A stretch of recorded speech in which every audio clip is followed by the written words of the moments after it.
नमस्कार साथियों, गढ़ कुमाऊं संगठन उत्तराखंड से मैं डॉक्टर नवीन पांडे आज आप सभी लोगों के समक्ष भू कानून के कुछ मुद्दों पर चर्चा करना चाहूंगा, जिसका विषय है भू कानून के दांत।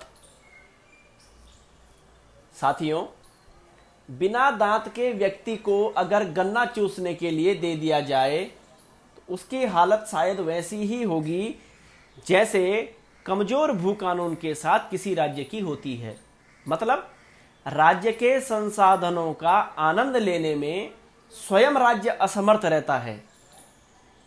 किसी भी राज्य के लिए राज्य हितैषी भू कानूनों की चर्चा एक भावुक विषय है और इन दिनों उत्तराखंड में भू कानूनों की मांग यह दर्शाता है कि कुछ छुटपुट राजनीतिक दल इस विषय पर हल्ला मचाकर 2-4% मतों को 2022 के विधानसभा चुनाव में प्रभावित करने के इच्छुक में हैं।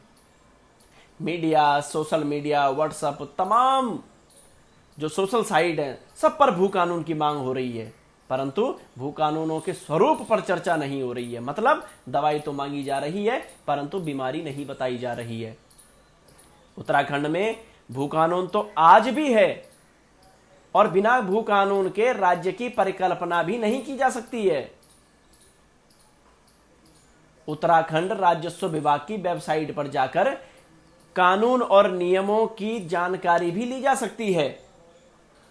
कानून पूर्ण रूप से सफल रहे ऐसा भी नहीं है, वरना आईपीसी की धारा 302 कत्ल होने से रुकवा देती। लेकिन किसी कानून की आड़ में अपराध होने लग जाए तो स्थिति का दुर्भाग्यपूर्ण हो जाना लाजमी है और तब कानूनों के अस्तित्व और उपयोगिता पर प्रश्न चिन्ह उठने लगते हैं। उत्तराखंड के भू कानून की आज जो उत्तराखंड का भू कानून है, आज वो सवालों के घेरे में है। मुझे लगता है कि इस भू कानूनों की आड़ में ही भू अपराध हो रहे हैं। सवाल यह उठता है कि पिछले 20 वर्षों में जिन लोगों ने सेक्शन 154 के तहत कृषि योग्य भूमि खरीदने की अनुमति मिली, जिन लोगों को, और सेक्शन 143 के तहत जिन्होंने खरीदी गई भूमि का लैंड यूज बदलवा लिया हो, क्या उन जमीनों पर सेक्शन 143 की अनुमति लेने के समय प्रस्तावित व्यवसाय आरंभ हो गए हैं? अगर हां, तो क्या इसकी कोई जांच रिपोर्ट बनती है? क्या कोई ऐसा डाटा भी तैयार किया गया है कि उन व्यवसायों में कितने प्रतिशत उत्तराखंडियों को रोजगार मिला और उत्तराखंड को कितने प्रतिशत राजस्व का फायदा हुआ? अगर नहीं तो फिर क्यों उनके सेक्शन 143 की अनुमति को रद्द कर दिया जाए? क्या सेक्शन 154 के तहत जमीन खरीदने की अनुमति लेकर उत्तराखंड में कितनी भी जमीन खरीदकर और 143 के तहत जमीन का जो है लैंड यूज बदलवा कर उत्तराखंड की जमीन पर कब्जा करना या कब्जा करवाना ठीक है? हमें इन फर्जी व्यवस्थाओं के खिलाफ भी कानूनों की मांग करनी है। सबसे हास्यास्पद कानून यह है कि एक व्यक्ति उत्तराखंड में 250 वर्ग मीटर कृषि योग्य भूमि खरीद सकता है और एक ही परिवार के 4 सदस्य 250 मीटर की 4 अलग अलग रजिस्ट्री करवा सकते हैं। मतलब एक व्यक्ति सीधे तौर पर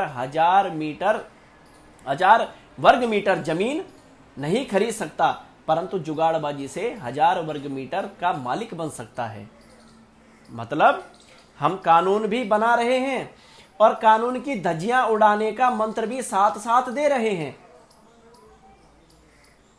क्या भविष्य में कभी यह भी देखा जाएगा कि 250 वर्ग मीटर की अलग अलग जमीनों का अलग अलग उपयोग हो रहा है या नहीं हो रहा है? अगर नहीं हो रहा है तो हमें इन व्यवस्थाओं के विरुद्ध भी कानून की मांग करनी चाहिए।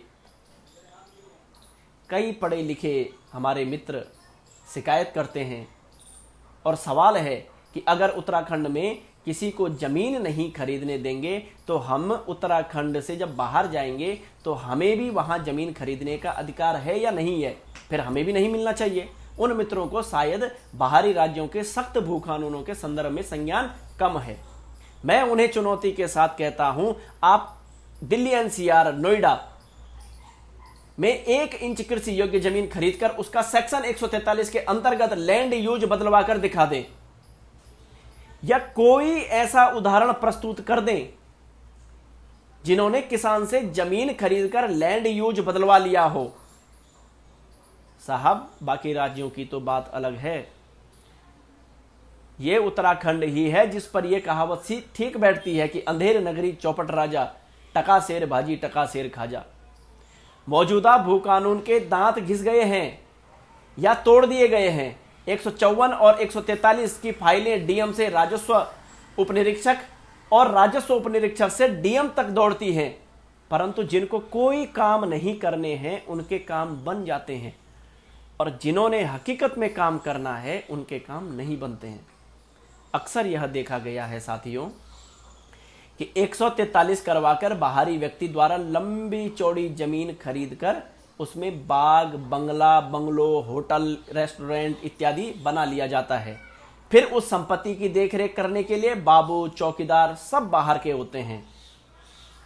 और पता नहीं साथियों, 154 और 143 करवाते समय ये लोग अधिकारियों के सामने कौन सा ऐसा मंत्र फूंकते हैं जो कि पढ़ा लिखा अधिकारी भी अपनी आंखों को मूंद कर इनके पक्ष में आदेश पारित कर देता है। साथियों,